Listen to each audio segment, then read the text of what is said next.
Hi dear aspirants, once again welcome back to We Challenge Coaching Classes Dharwad YouTube channel.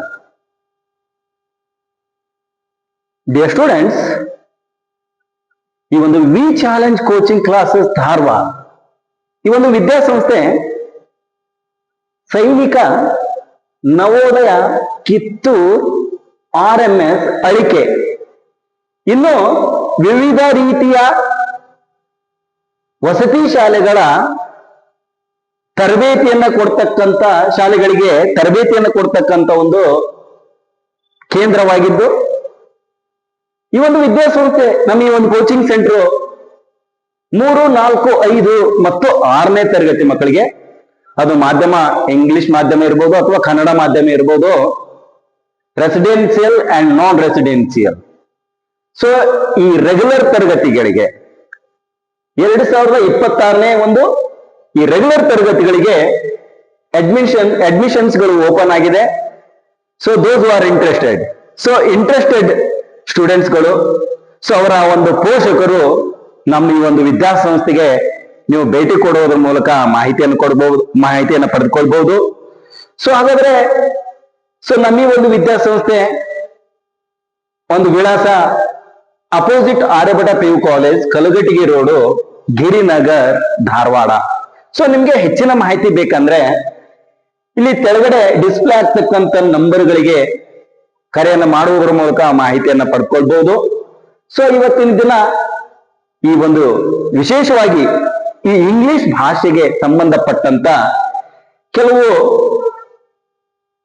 ವಿಷಯಗಳನ್ನ ನಾನು ಇಲ್ಲಿ ಚರ್ಚೆ ಮಾಡ್ಲಿಕ್ಕೆ ಬಯಸ್ತಾ ಇದ್ದೀನಿ. ಸೊ ಅದು ವಿಶೇಷವಾಗಿ ಈ ಗ್ರಾಮರ್ ಕಾರ್ನರ್ಗೆ ಸಂಬಂಧಪಟ್ಟದ್ದು. ಸೊ ಗ್ರಾಮರ್ ಅಂದ್ರೆ grammar is the structure and system of a language ಅಂತ ಹೇಳ್ತೀವಿ. ಸೊ ಪ್ರತಿಯೊಂದು ಭಾಷೆಯಲ್ಲಿ ಅದರದೇ ಆದಂತ ಒಂದು ಸಿಸ್ಟಮ್ ಮತ್ತು ಒಂದು ಸ್ಟ್ರಕ್ಚರ್ ಇರುತ್ತೆ. ಸೊ ಅದೇ ರೀತಿಯಾಗಿ ನಮ್ಮ ಈ ಒಂದು ಇಂಗ್ಲಿಷ್ ಗ್ರಾಮರ್ ನಲ್ಲಿ ಕೂಡ ಅದರದೇ ಆದಂತ ಒಂದು ಸ್ಟ್ರಕ್ಚರ್ ಸಿಸ್ಟಮ್ ಇದೆ. ಸೊ ಅದರಲ್ಲಿ ವಿಶೇಷವಾಗಿ ಈ ಟ್ರಾನ್ಸಿಟಿವ್ ಮತ್ತು ಇಂಟ್ರಾನ್ಸಿಟಿವ್ ವರ್ಬ್. ಸೊ ವರ್ಬ್ಗಳಲ್ಲಿ ಅನೇಕ ಪ್ರಕಾರಗಳಿವೆ, ಸೋ ಮೆನಿ ಕೈಂಡ್ಸ್. ಸೊ ಅದರಲ್ಲಿ ಮೇನ್ ವರ್ಬ್ ಅಂತ ಬರುತ್ತೆ, ಹೆಲ್ಪಿಂಗ್ ವರ್ಬ್ ಬರುತ್ತೆ. ಸೊ ಅದರಲ್ಲಿ transitive, intransitive, finite verb, regular verb, irregular verb, ಹೀಗೆ ಅನೇಕ ರೀತಿಯ ವರ್ಬ್ಗಳು ಬರುತ್ತೆ. ಸೊ ಅದರಲ್ಲಿ ವಿಶೇಷವಾಗಿ ಟ್ರಾನ್ಸಿಟಿವ್ ಮತ್ತು ಇಂಟ್ರಾನ್ಸಿಟಿವ್ ವರ್ಬ್ಗಳಂದ್ರೆ ಏನು ಅನ್ನೋದನ್ನ ಕುರಿತು ಇವತ್ತಿನ ಒಂದು ವಿಡಿಯೋ ಕ್ಲಾಸ್ ನಲ್ಲಿ ನಾನು ಡಿಸ್ಕಸ್ ಮಾಡ್ಲಿಕ್ಕೆ ಬಯಸ್ತಾ ಇದ್ದೀನಿ. ಸೊ ಅದರಲ್ಲಿ ಟ್ರಾನ್ಸಿಟಿವ್ ಮತ್ತು ಇಂಟ್ರಾನ್ಸಿಟಿವ್ ವರ್ಬ್ಗಳಿಗೆ ಕನ್ನಡದಲ್ಲಿ ನಮ್ಮ ಮಾತೃಭಾಷೆಯಲ್ಲಿ ಸಕರ್ಮಕ ಮತ್ತು ಅಕರ್ಮಕ ಅಂತ ಕರೀತಾರೆ, ಹೌದಲ್ವಾ?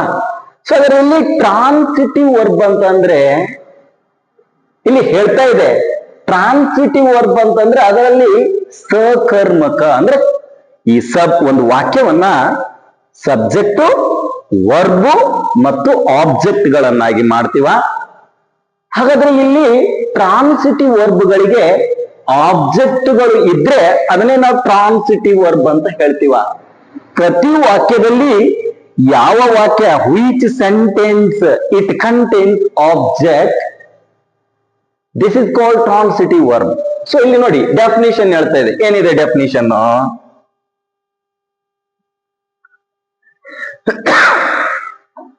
A transitive verb needs an object. Need ಅಂದ್ರೆ ಅಗತ್ಯತೆ.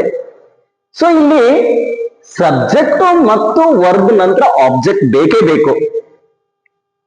ಯಾವ ಒಂದು ವಾಕ್ಯದಲ್ಲಿ ಸಬ್ಜೆಕ್ಟ್, ವರ್ಬ್ ನಂತರ ಆಬ್ಜೆಕ್ಟ್ ಬರುತ್ತೋ ಅದನ್ನೇ ನಾವು ಟ್ರಾನ್ಸಿಟಿವ್ ವರ್ಬ್ ಅಂತ ಕರಿತೀವ. A transitive verb needs an object to complete its meaning. So ಅದು ಸಂಪೂರ್ಣವಾದಂತ ಅರ್ಥವನ್ನ ಕೊಡ್ಬೇಕಾದ್ರೆ ಅಲ್ಲಿ ಏನ್ ಬೇಕು? ವರ್ಬ್ ನಂತರ ಆಬ್ಜೆಕ್ಟ್ ಬೇಕೇ ಬೇಕು. The action passes to someone. ಈ ಆಕ್ಷನ್ ಅದು ಪರ್ಸನ್ ಇಂದ, ಸಮ್ ಒನ್ ಕೆಲವು ವ್ಯಕ್ತಿಗಳಿಂದ ಆಗ್ಬಹುದು, ಅಥವಾ ಸಮಥಿಂಗ್ ಕೆಲವು ವಸ್ತುಗಳಿಂದ ಆಗ್ಬಹುದು. ಹಾಗಾದ್ರೆ I have given some pictures, ಕೆಲವು ಇಲ್ಲಿ ಚಿತ್ರಗಳನ್ನ ಕೊಟ್ಟಿದ್ದೀನಿ. Look at these examples.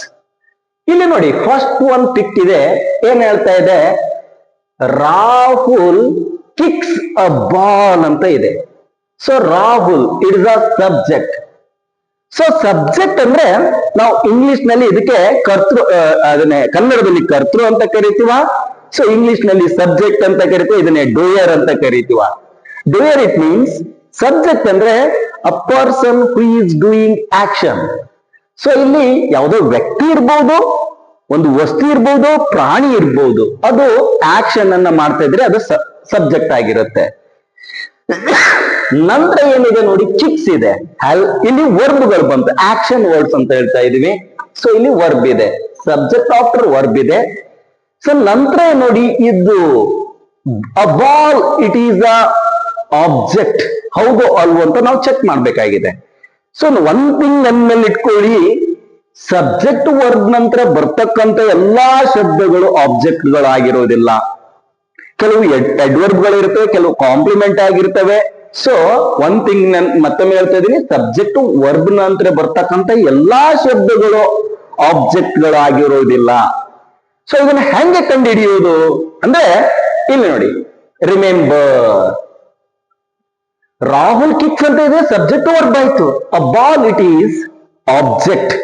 So ಅದು ಆಬ್ಜೆಕ್ಟ್ ಹೌದು ಅಲ್ಲ ಅಂತ ನಾವು ಚೆಕ್ ಮಾಡ್ಬೇಕಾಗಿದೆ. ಹಾಗಾದ್ರೆ ವಾಟು ಅಥವಾ ಹೂಮ್. ಸೊ ನೋಡಿ, ಎರಡರಲ್ಲಿ ಯಾವ್ದಾದ್ರು ಒಂದು ಕ್ವಶನ್ ವರ್ಡ್ ತಗೊಳ್ಳಿ, ಅದು ಯಾವ್ದು ಯೂಸ್ ಆಗುತ್ತೆ ನೋಡೋದಾದ್ರೆ, ವಾಟ್ ರಾಹುಲ್ ಕಿಕ್ಸ್. ನೋಡಿ, ವಾಟ್ ರಾಹುಲ್ ಕಿಕ್ಸ್. ಹಾಗಾದ್ರೆ ಆನ್ಸರ್ ಆಗಿ ಬಂದ್ರೆ ಅದು ಆಬ್ಜೆಕ್ಟ್, ಖಂಡಿತವಾಗಿ ಆಬ್ಜೆಕ್ಟ್ ಆಗಿರುತ್ತೆ. ಸೊ ಹಾಗಾದ್ರೆ what Rahul kicks, answer is a ball. ಹಾಗಾದ್ರೆ ಆಬ್ಜೆಕ್ಟ್ ಅನ್ನೋದು ಇಲ್ಲಿ ಅ ಬಾಲ್ ಆಯ್ತು. ಓಕೆನಾ? ಸೊ ಹಾಗಾದ್ರೆ ಇಲ್ಲಿ ಆಬ್ಜೆಕ್ಟ್ ಅನ್ನೋದು ಅ ಬಾಲ್. ನೆಕ್ಸ್ಟ್ ಎರಡನೇದೊಂದು, ಬಟ್ ಇಲ್ಲಿ ಹೂಮ್ ದಿಂದ ತಗೊಳ್ಳಿಕ್ಕೆ ಬರೋದಿಲ್ಲ, ಕ್ವಶನ್ ಮಾಡ್ಲಿಕ್ಕೆ ಬರೋದಿಲ್ಲ. ಹೂಮ್ ರಾಹುಲ್ ಕಿಕ್ಸ್ ಅನ್ಲಿಕ್ಕೆ ಅದು ರಾಂಗ್ ಆಗುತ್ತೆ. ಸೊ ಅದನ್ನೇ ವಾಟ್ ರಾಹುಲ್ ಕಿಕ್ಸ್ ಅಂದಾಗೆ ಉತ್ತರ ಬಂದ್ರೆ, ವಾಟ್ ಅಥವಾ ಹೂಮ್ ದಿಂದ ಅಲ್ಲಿ ನಾವು ಪ್ರಶ್ನೆ ಮಾಡಿದಾಗ ಉತ್ತರ ಬಂದ್ರೆ ಅದು ಆಬ್ಜೆಕ್ಟ್ ಆಗಿರುತ್ತೆ, ಅದು ಸಕರ್ಮಕ ಆಗಿರುತ್ತೆ. ಹಾಗಾದ್ರೆ ರಾಹುಲ್ ಕಿಕ್ಸ್ ಅಂತ ಇದೆ, ರಾಹುಲ್ ಕಿಕ್ಸ್ ಅ ಬಾಲ್ ಇದೆ. What Rahul kicks a ball. So a ball it is a object. So ಇದು ಟ್ರಾನ್ಸಿಟಿವ್ ವರ್ಬ್ ಅಂತ ಹೇಳ್ಬೋದು. ಒಂದ್ ವೇಳೆ ನೆಕ್ಸ್ಟ್ ಸೆಕೆಂಡ್ ಎಕ್ಸಾಂಪಲ್ ನೋಡೋಣ.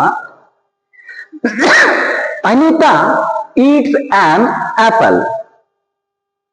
ಸೊ ಅನಿತಾ, ನಾನು ಹೇಳಿದ್ದೀನಿ ಸಬ್ಜೆಕ್ಟ್ ಕಂಟೈನ್ಸ್, ಸಬ್ಜೆಕ್ಟ್ ಪ್ಲೇಸ್ ನಲ್ಲಿ ನೌನ್ ಇರುತ್ತೆ ಅಥವಾ ಪ್ರೊನೌನ್ ಇರುತ್ತೆ. Subject contains noun R pronoun. So ಹಾಗಾದ್ರೆ ಇಲ್ಲಿ Anita it is a subject, eats it is what, it is a verb. V1 ಇದೆ. ಸೊ ಅದು ಸಿಂಪಲ್ ಪ್ರೆಸೆಂಟ್ ಟೆನ್ಸ್ ನಲ್ಲಿ ಥರ್ಡ್ ಪರ್ಸನ್ ಸಿಂಗುಲರ್ ಅಥವಾ ಇಕ್ವಲೆಂಟ್ ನೌನ್ಗಳು ಬಂದ್ರೆ ವರ್ಬ್ ಗಳಿಗೆ ಎಸ್ ಕೃತಿಗಳನ್ನ ಯೂಸ್ ಮಾಡ್ತೀವ. ಸಬ್ಜೆಕ್ಟ್ ಆಯ್ತು, ವರ್ಬ್ ಆಯ್ತು. ಸೊ ನೆಕ್ಸ್ಟ್ ಆನ್ ಆಪಲ್ ಅನ್ನೋದು ಆಬ್ಜೆಕ್ಟ್ ಹೌದು ಅಲ್ಲೋ ಅನ್ನೋದಕ್ಕೆ ನಾನು ನಿಮ್ಗೆ ಒಂದು ಕ್ಲೂ ಕೊಡ್ತಾ ಇದ್ದೀನಿ. ವಾಟ್ ಆಫ್ ಹೋಮ್ ದಿಂದ ಕ್ವಶನ್ ಮಾಡ್ಕೋಬೇಕು. What Anita eats. ನೋಡಿ, what Anita eats, answer is an apple.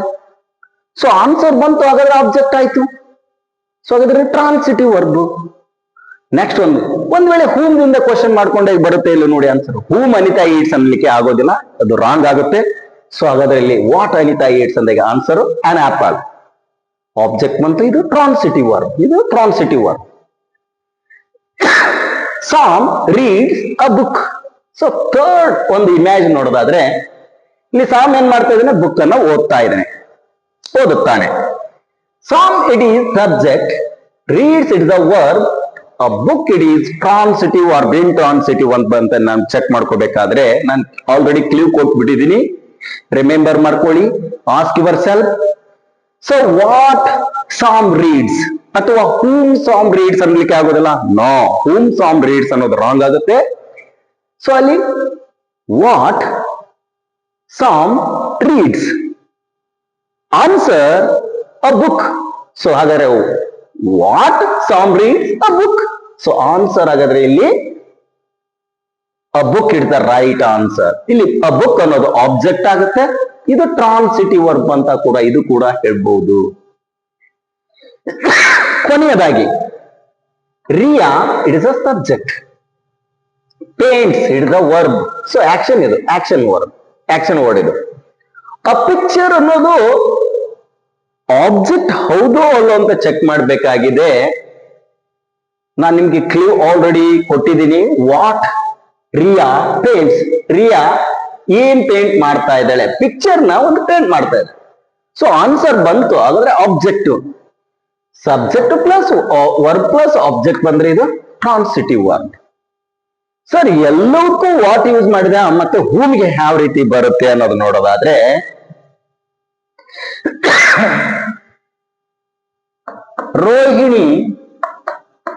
Rohini called Rohan. So ನೋಡಿ, ರೋಹಿಣಿ ಅನ್ನೋದು ಸಬ್ಜೆಕ್ಟ್ ಇದೆ, called it is the verb, Rohan ಅನ್ನೋದು ಆಬ್ಜೆಕ್ಟ್ ಹೌದು ಅಲ್ವೋ ಚೆಕ್ ಮಾಡ್ಬೇಕಾಗಿದೆ ನಾವು. It is transitive verb or intransitive.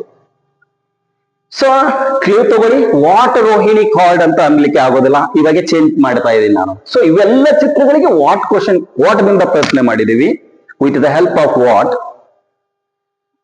ಆದ್ರೆ ಇಲ್ಲಿ whom, with the help of whom you can make a question. So ಇಲ್ಲಿ ಕ್ವಶನ್ ಮಾಡಿ ಹೂಮ್ ದಿಂದ. ಹೂಮ್ ರೋಹಿಣಿ ಕಾಲ್ಡ್, ರೋಹಿಣಿ ಯಾರಿಗೆ ಕರೆದ್ಲು? Whom Rohini called. ಆನ್ಸರ್ ಏನ್ ಬಂತು ನೋಡಿ, ಚೆಕ್ ಮಾಡ್ಕೊಳ್ಳಿ. ಯಾರಿಗೆ ರೋಹಿಣಿ ಕರೆದ್ಲು? ರೋಹನಿಗೆ ಕರೆದ್ಲು. ಸೊ ಆಬ್ಜೆಕ್ಟ್ ಆಯ್ತು. ಸೊ ಇದು ಆನ್ಸರ್ ಆಗಿ ಬಂದ್ರೆ ರೋಹನ್ ಅನ್ನೋದು ಇಲ್ಲಿ ಆನ್ಸರ್ ಆಗಿ ಬಂದ್ರೆ whom Rohini called Rohan. So answer ಆಗಿ ಬಂತು, ಇದು ಆಬ್ಜೆಕ್ಟ್. ಇನ್ನೊಂದು ಕ್ಲೂ ಈಸಿಯಾಗಿ, object contains noun R pronoun. ನೋಡಿ, ಅ ಬಾಲ್ ಅನ್ನೋದು ನೌನು, ಆಪಲ್ ಅನ್ನೋದು ಒಂದು ನೌನು, ಬುಕ್ ಅನ್ನೋದು ಒಂದು ನೌನು, ಪಿಕ್ಚರ್ ಅನ್ನೋದು ಒಂದು noun. So subject contains noun R pronoun, object also contains noun R pronoun. So ಈ ರೀತಿಯಾಗಿ ನಾವು ಟ್ರಾನ್ಸಿಟಿವ್ ವರ್ಬ್ಗಳನ್ನೇ ಅರ್ಥ ಮಾಡ್ಕೋಬೇಕಾಗತ್ತೆ. ಸೊ ಟ್ರಾನ್ಸಿಟಿವ್ ವರ್ಬ್ ಅಂದ್ರೆ ಆಬ್ಜೆಕ್ಟ್ ಅನ್ನ ಒಳಗೊಂಡಿರುತ್ತೆ. ಬಟ್ ಅದನ್ನ ನಾವು ಕಂಡುಹಿಡಬೇಕಾದ್ರೆ ವಾಟ್ ಅಥವಾ ಹೂಮ್ ದಿಂದ ಪ್ರಶ್ನೆ ಮಾಡ್ಕೊಂಡ್ರೆ ಖಂಡಿತವಾಗಿ ಅದು ನಮ್ಗೆ ಆಬ್ಜೆಕ್ಟ್ ಅನ್ನೋದನ್ನಾಗಿ ತಿಳ್ಕೊಬಹುದು. ಸೊ ಹಾಗಾದ್ರೆ ನೋಡ್ರಿ, kick a ball, eat an apple, read a book, paint a picture. So verb ನಂತರ ಎಲ್ಲ ಆಬ್ಜೆಕ್ಟ್ ಬಂದಿದೆ. ಸೊ ಇವುಗಳೆಲ್ಲ ಏನಾಯ್ತು? Transitive verb. Clear? Next I will go with intransitive verb. ಕೊನೆಯದಾಗಿ ಇಂಟ್ರಾನ್ಸಿಟಿವ್ ವರ್ಬ್. ಇಂಟ್ರಾನ್ಸಿಟಿವ್ ವರ್ಬ್ ಅಂದ್ರೆ ಏನು? ಇಂಟ್ರಾನ್ಸಿಟಿವ್ ವರ್ಬ್ಗೆ do not need an object. So object ನ ಅವಶ್ಯಕತೆ ಇರೋದಿಲ್ಲ ಇದಕ್ಕೆ. ಇಲ್ಲಿ ರಿಮೆಂಬರ್ ನೋಡ್ಕೊಳ್ಳಿ, no what are whom is needed after the verb. So what ಮತ್ತು ಹೂಮ್ ದ ಅವಶ್ಯಕತೆ ಇಲ್ಲಿ ಇರೋದಿಲ್ಲ. ಯಾಕೆ? ಸೊ ಇಲ್ಲಿ ವರ್ಬ್ ನಂತರ ಆಬ್ಜೆಕ್ಟ್ ಇರೋದಿಲ್ಲ ಅಂದ್ರೆ ಇಲ್ಲಿ ಪ್ರಶ್ನೆ ಮಾಡುವ ಒಂದು ಅವಶ್ಯಕತೆ ನಮ್ಗೆ ಇರೋದಿಲ್ಲ. ಹಾಗಾದ್ರೆ ಇಲ್ಲಿ ನೋಡಿ, on intransitive verb does not need an object. ಅಂದ್ರೆ ಇಲ್ಲಿ ಬರೀ ಕೇವಲ ಏನಾಗಿರುತ್ತೆ? ಸಬ್ಜೆಕ್ಟ್ ಇರುತ್ತೆ, ವರ್ಬ್ ಇರುತ್ತೆ, ದಿಸ್ ಮಚ್ ಓನ್ಲಿ, ಇಷ್ಟೇ. ಬಟ್ ಇಲ್ಲಿ ಆಬ್ಜೆಕ್ಟ್ ನ ಅವಶ್ಯಕತೆ ಇರೋದಿಲ್ಲ ಎಲ್ಲಿ? ಇಂಟ್ರಾನ್ಸಿಟಿವ್ ನಲ್ಲಿ. ಸೊ ಖಂಡಿತವಾಗಿ ಸೈನಿಕ ಇದ್ರ ಮೇಲೆ ಒಂದು ಅಥವಾ ಎರಡು ಕ್ವಶನ್ಸ್ ಗಳನ್ನು ರೈಸ್ ಮಾಡ್ತೇನೆ, ಸೈನಿಕ ಅಥವಾ RMS ಮಿಲಿಟರಿ ಸ್ಕೂಲ್ಗೆ. ಹಾಗಾದ್ರೆ an intransitive verb does not need an object to complete its meaning. So ಇಲ್ಲಿ ಒಂದು ವಾಕ್ಯ ಅರ್ಥ ಕೊಡ್ಬೇಕಾದ್ರೆ ಇದರಲ್ಲಿ ಆಬ್ಜೆಕ್ಟ್ ನ ಅವಶ್ಯಕತೆ ಇರೋದಿಲ್ಲ ಇಂಟ್ರಾನ್ಸಿಟಿವ್ ವರ್ಬ್ ನಲ್ಲಿ. The action does not pass to any one. ಯಾರಿಂದ, ಯಾವ ವ್ಯಕ್ತಿಯಿಂದ, ಯಾವ ವಸ್ತುವಿನಿಂದ ಇದರ ಅವಶ್ಯಕತೆ ಇರೋದಿಲ್ಲ. ಕೇವಲ ಅಲ್ಲೇನೇ ಇರುತ್ತೆ? ಸಬ್ಜೆಕ್ಟ್ ಮತ್ತು ವರ್ಬ್ ಇರುತ್ತೆ. ನೋಡಿ, ರಾಹುಲ್ ಇದೆ, ರಾಹುಲ್ ಅನ್ನೋದು ಸಬ್ಜೆಕ್ಟ್, ರನ್ಸ್ ಅನ್ನೋದು ವರ್ಬ್ ಇದೆ. ಸಬ್ಜೆಕ್ಟ್ ಮತ್ತು ವರ್ಬ್ ಬಂದ್ರೆ ಅದು ಇಂಟ್ರಾನ್ಸಿಟಿವ್. ಯಾಕೆ? ಇದ್ರ ನಂತರ ಆಫ್ಟರ್ ವರ್ಬ್ ಯಾವುದೇ ರೀತಿಯಾದಂತ ಶಬ್ದಗಳಿಲ್ಲ, ಬರೀ ಕೇವಲ ಸಬ್ಜೆಕ್ಟ್ ವರ್ಬ್ ಬಂದಿದ್ರೆ ಅದು ಇಂಟ್ರಾನ್ಸಿಟಿವ್ ಆಗಿರುತ್ತೆ. ಅನಿತಾ ಸ್ಲೀಪ್ಸ್ ಇದೆ ನೋಡಿ, ಸಬ್ಜೆಕ್ಟ್ ಪ್ಲಸ್ ವರ್ಬ್ ಇದೆ. ಇದು ಸಿಂಪಲ್ ಪ್ರೆಸೆಂಟ್ ಟೆನ್ಸ್ ನಲ್ಲಿದೆ, ಇದು ಕೂಡ ಸಿಂಪಲ್ ಪ್ರೆಸೆಂಟ್ ಟೆನ್ಸ್ ನಲ್ಲಿದೆ. ಸೊ ಮತ್ತು ಕೇವಲ ಸಿಂಪಲ್ ಪ್ರೆಸೆಂಟ್ ಟೆನ್ಸ್ ನಲ್ಲಿ ಅಷ್ಟೇ ಇರ್ಬೇಕಾ? ನೋ, ನೀವು ಸಿಂಪಲ್ ಪಾಸ್ಟ್ ಟೆನ್ಸ್ ನಲ್ಲಿ ಯೂಸ್ ಮಾಡಬಹುದು. ಅನಿತಾ ಸ್ಲೆಪ್ಟ್ ಅಂತ ಕೂಡ ಬರೀಬಹುದು. ಅನಿತಾ ಸ್ಲೆಪ್ಟ್, ಸ್ಲೀಪ್ ಇದ್ರ past tense slept. So Anita subject ಇದೆ, ಸ್ಲೆಪ್ಟ್ ಅನ್ನೋದು ವರ್ಬ್ ಇದೆ. ಸೊ ಅದರಲ್ಲಿ ಆಬ್ಜೆಕ್ಟ್ ಇಲ್ಲ, ಸೊ ಹಾಗಾಗಿ ಇದು ಇಂಟ್ರಾನ್ಸಿಟಿವ್ ವರ್ಬ್. ಸಾಮ್ ಸಬ್ಜೆಕ್ಟ್, ಲಾಬ್ಸ್ ವರ್ಬ್ ಇದೆ. ಸೊ ಇದು ಕೂಡ ಇಂಟ್ರಾನ್ಸಿಟಿವ್ ವರ್ಬ್. ಯಾಕೆ? ಇಂಟ್ರಾನ್ಸಿಟಿವ್ ಅಲ್ಲಿ ಆಬ್ಜೆಕ್ಟ್ ನ ಅವಶ್ಯಕತೆ ಇರೋದಿಲ್ಲ. Riya jumps. Riya is the subject. Jumps, it is what? It's the verb. So ಅದರಲ್ಲಿ ಇಂಟ್ರಾನ್ಸಿಟಿವ್ ಅಂತಂದ್ರೆ intransitive word does not need an object. Clear ಆಗಿದೆ. ಸೊ ಅದರಲ್ಲಿ ಇಂಟ್ರಾನ್ಸಿಟಿವ್ ವರ್ಬ್ ಅಂತಂದ್ರೆ ರನ್ ಇದೆ, ಸ್ಲೀಪ್ ಇದೆ, ಲಾಫ್ ಇದೆ, ಜಂಪ್ ಇದೆ. ಯಾಕೆ? ಇದರಲ್ಲಿ ಆಬ್ಜೆಕ್ಟ್ ಗಳ ಅವಶ್ಯಕತೆ ಇರೋದಿಲ್ಲ. ಸೊ ಈ ರೀತಿಯಾಗಿ ಖಂಡಿತವಾಗಿ ನಿಮ್ಗೆ ಈ ಸೈನಿಕ್ನಲ್ಲಿ ಅಥವಾ RMS ಇನ್ನು ವಿವಿಧ ಒಂದು ವಸತಿ ಶಾಲೆಗಳ ಪರೀಕ್ಷೆಯಲ್ಲಿ ಕೇಳ್ತಕ್ಕಂತ ಒಂದು ಸಂಭವನೀಯ ಪ್ರಶ್ನೆಗಳಿರುತ್ತೆ. ಸೊ ಹೀಗಾಗಿ ಇವತ್ತಿನ ದಿನ ಟ್ರಾನ್ಸಿಟಿವ್ ಮತ್ತು ಇಂಟ್ರಾನ್ಸಿಟಿವ್ ವರ್ಬ್ಗಳ ಬಗ್ಗೆ ನಾನು ಡಿಸ್ಕಸ್ ಮಾಡಿದೆ. I hope you understood. ಎಲ್ಲರಿಗೆ ಅರ್ಥ ಆಗಿದೆ ಅನ್ಕೊಂಡಿದೀನಿ. ಸೊ ನಂತರದ ಒಂದು ವಿಡಿಯೋ ಕ್ಲಾಸ್ ನಲ್ಲಿ ಮತ್ತೆ ಕೆಲವು ಪರೀಕ್ಷೆಗಳಿಗೆ ಸಂಬಂಧಪಟ್ಟಂತ ಮಹತ್ವಪೂರ್ಣವಾದಂತ ವಿಷಯಗಳನ್ನು ನಿಮ್ಮ ಮುಂದೆ ನಾನು ಡಿಸ್ಕಸ್ ಮಾಡ್ಲಿಕ್ಕೆ ಬಯಸ್ತಾ ಇದ್ದೀನಿ. ನಮ್ಮ ಈ ಒಂದು ವಿದ್ಯಾಸಂಸ್ಥೆಯಿಂದ ಈ ಒಂದು V challenge coaching classes Dharwad ಈ ಒಂದು 26-27ನೇ ಸಾಲಿನಲ್ಲಿ ನವೋದಯ ಮತ್ತು ಸೈನಿಕ ಶಾಲೆಗೆ ಅತಿ ಹೆಚ್ಚು ಅಂಕ ಗಳಿಸಿ ಆಯ್ಕೆ ಆದಂತಹ ವಿದ್ಯಾರ್ಥಿಗಳು.